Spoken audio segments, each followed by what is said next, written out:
اس کو فرقہ پرست طاقتیں اپنا دشمن سمجھتی ہیں. جو آدیواسی یہ کہتا ہے کہ زمین سے جڑے ہوئے ہم ہیں، ہم کو مت برباد کرو، فرقہ پرست طاقتیں اس کو دشمن سمجھتی ہیں. جو غریب اپنے حق کے لیے اپنی غربت کے خاتمے کا مطالبہ کرتا ہے، فرقہ پرست طاقتیں اس کو دشمن سمجھتی ہیں.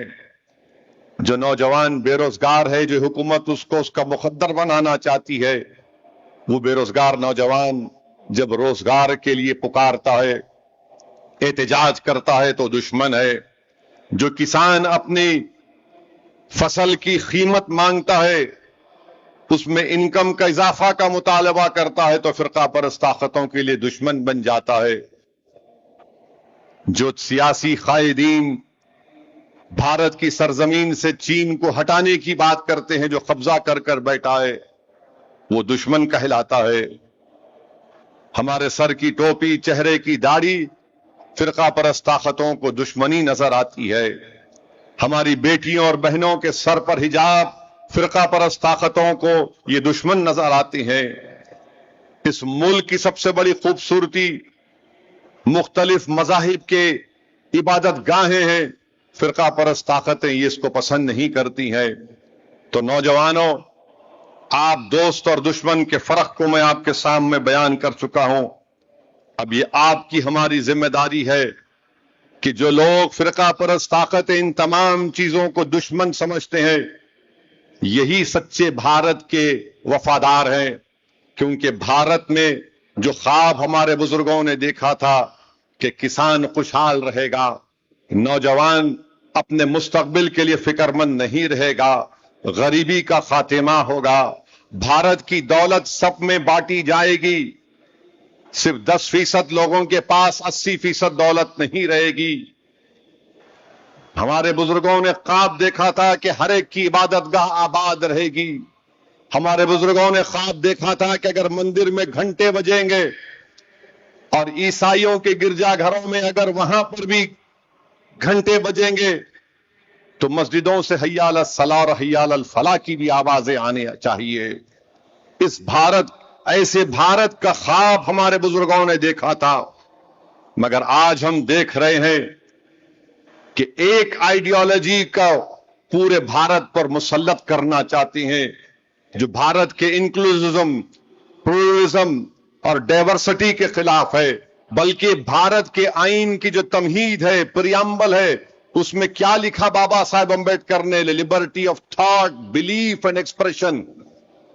اس کے خلاف آج سب کچھ ہو رہا ہے. دفعہ 25 کے تحت ہم کو آزادی دی گئی، مذہبی آزادی. اس دیش کا کوئی مذہب نہیں ہے.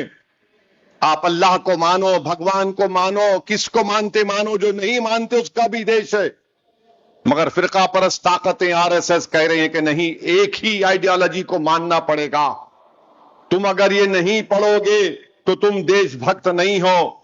ہم RSS BJP سے کہنا چاہتے ہیں، یہ حیدرآباد ہے.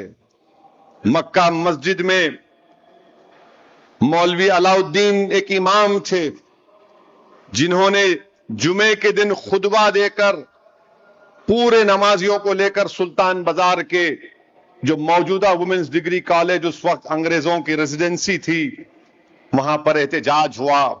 کیوں احتجاج ہوا؟ کہ اورنگ آباد میں ایک مسلم مجاہدین کو گرفتار کر لیا گیا تھا، گولیاں چلیں، مولوی علاؤالدین گرفتار ہوئے. کالا پانی کا پہلا مجرم حیدرآباد کا امام تھا، مکہ مسجد کا. ترباز خان کی لاش اس سلطان بازار کے پاس 5 دن تک لٹکتی رہی. آج RSS BJP والے ہم کو آ کر وفاداری کا سرٹیفکیٹ دینے کی بات مت کرو. تم بتاؤ تمہارے کتنے انگریزوں میں کی لڑائی میں مارے گئے؟ ایک بھی نہیں مرا ان کا، ایک بھی نہیں مرا ان کا. ایک ہے تو نام بتاؤ، نام نہیں بتا سکتے تو بولتے نہیں یہ بھی ہمارا، وہ بھی ہمارا. یہ ہماری داستان ہے، حقائق ہیں. آج آپ آ کر ہم کو بول رہے ہیں کہ تم یہ نہیں پڑھتے. ارے بابو، کیا پڑھنا نہیں پڑھنا ہم کو معلوم. اس دیش کی آزادی میں اگر مسلمانوں نے حصہ لیا اگر تم یہ کہو گے کہ یہ پڑھو گے تو دیش بھکت ہو تو بتاؤ تم یوسف مہر علی جہاں سے ہمارے ممبئی کے کارپوریٹر آتے ہیں جس نے گاندھی سے کہا تھا کہ کوئٹ انڈیا کا نعرہ یوسف مہر علی نے دیا تھا، تو اس کو کیا بولو گے؟ نیتاجی سبھاش چندر بوس جرمنی میں سب مرین میں بیٹھ کر جاپان کو آئے تو نیتاجی سبھاش چندر بوس کے ساتھ کوئی آر ایس ایس کا آدمی تھا یا حیدرآباد کا مسلمان تھا؟ بتاؤ. یہ جو ترنگا ہے، ترنگا کس مسلم خاتون نے بنایا؟ حیدرآباد کی مسلم خاتون نے بنایا. تم بنائے تھے. تم نے تو آرگنائزر میگزین میں لکھا کہ بھارت کے اس ترنگے میں 3 رنگ منحوس ہوتے ہیں. بتاؤ یہ سچ ہے یا جھوٹ ہے؟ بتاؤ. بابا صاحب کے سمویدھان کو، آئین کو تم نے کہا کہ ہم نہیں مانتے، منوسپریتی کو مانتے، جھوٹ ہے یا سچ ہے؟ بتاؤ. آج تم آ کر ہم کو دیش بھکتی بتا رہے ہو. ارے تمہاری زبان سے چین کا نام نہیں نکلتا، تمہاری زبان سے چین کا نام نہیں نکلتا اور تم ہم کو بول رہے ہو. ہماری تاریخ روشن ہے اور انشاءاللہ تعالی آپ کے ظلم اور نفرت کے باوجود بھی ہمارا مستقبل بھی روشن رہے گا انشاءاللہ تعالی. ہم ہمارے بزرگوں کی قربانی کو رائے گاں جانے نہیں دیں گے. وہ آج اس دنیا میں نہیں ہے مگر ان کی زندگی ہمارے لیے ایک مشعل راہ ہے اور رہے گی.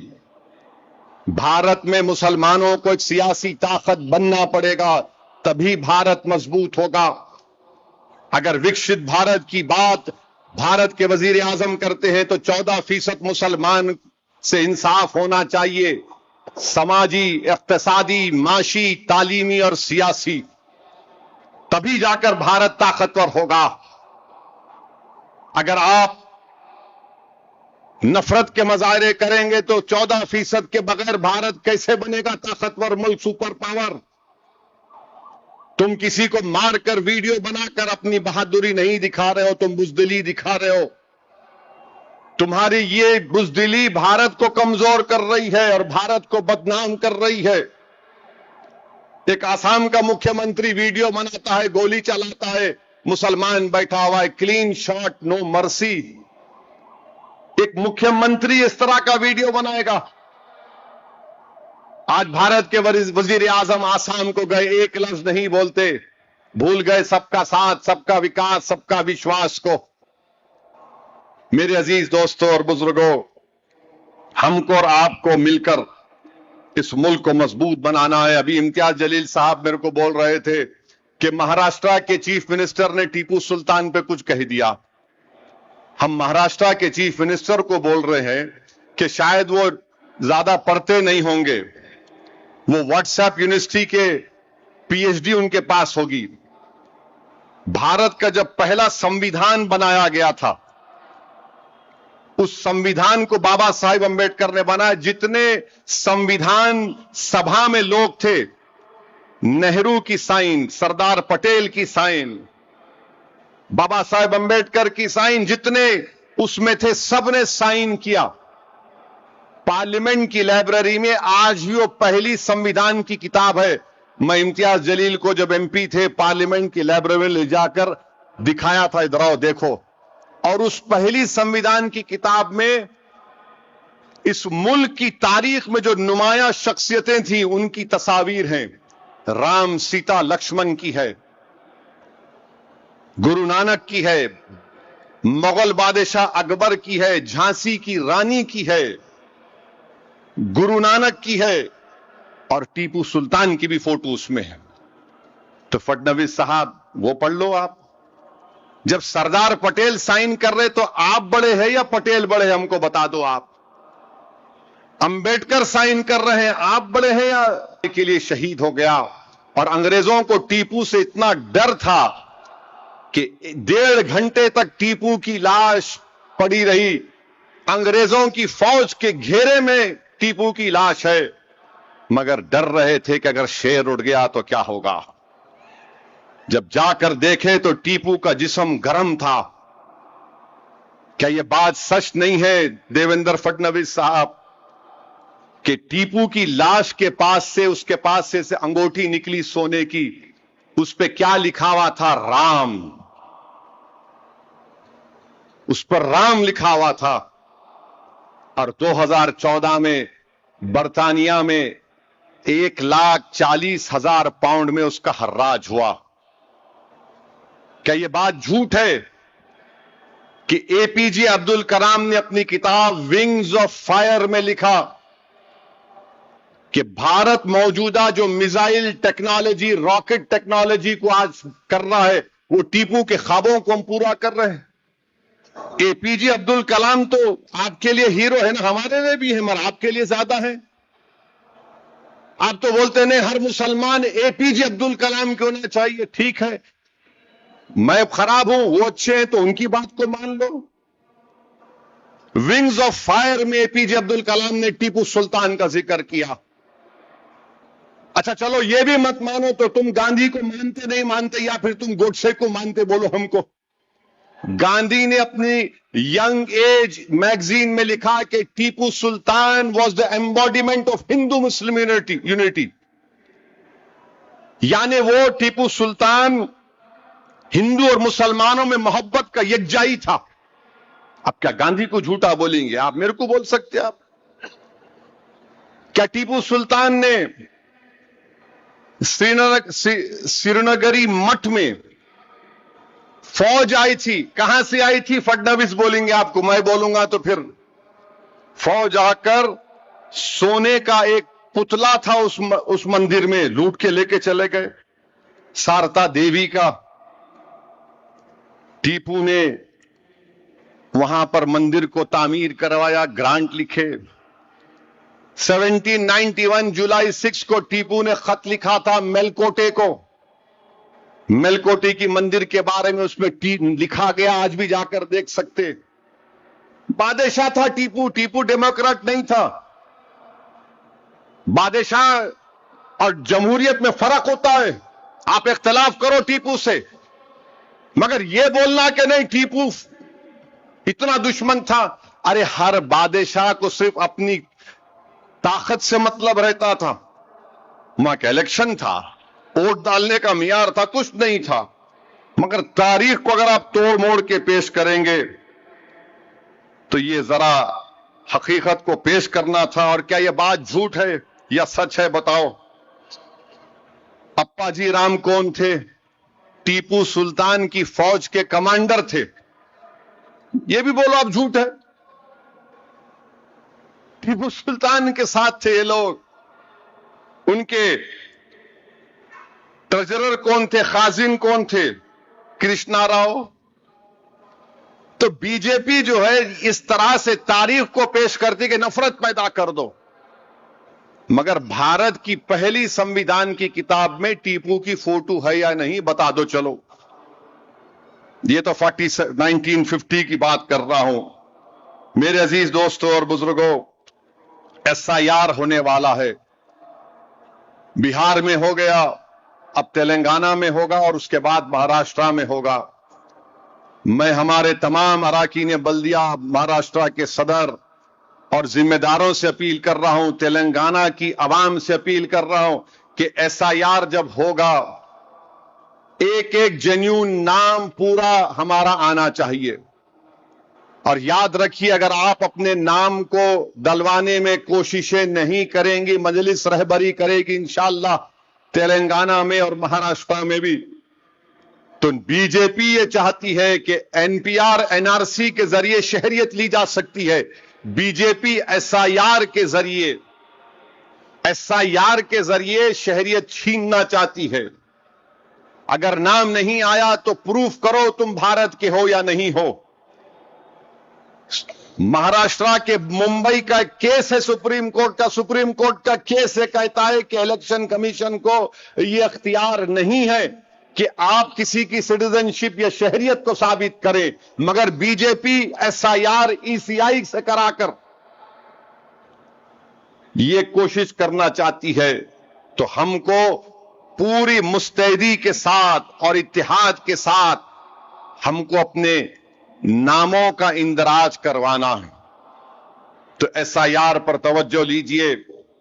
اور میری آپ سے گزارش ہے کہ ہم کو محنت اور جستجو کرنا ہے. اور تلنگانہ میں آج ایک ویڈیو دیکھا، میدارم جاترا میں ایک کرنول کا مسلمان ہے جو کھوے کا بن بیچ رہا ہے. اس کو وہاں پر یہ پہنچ گئے،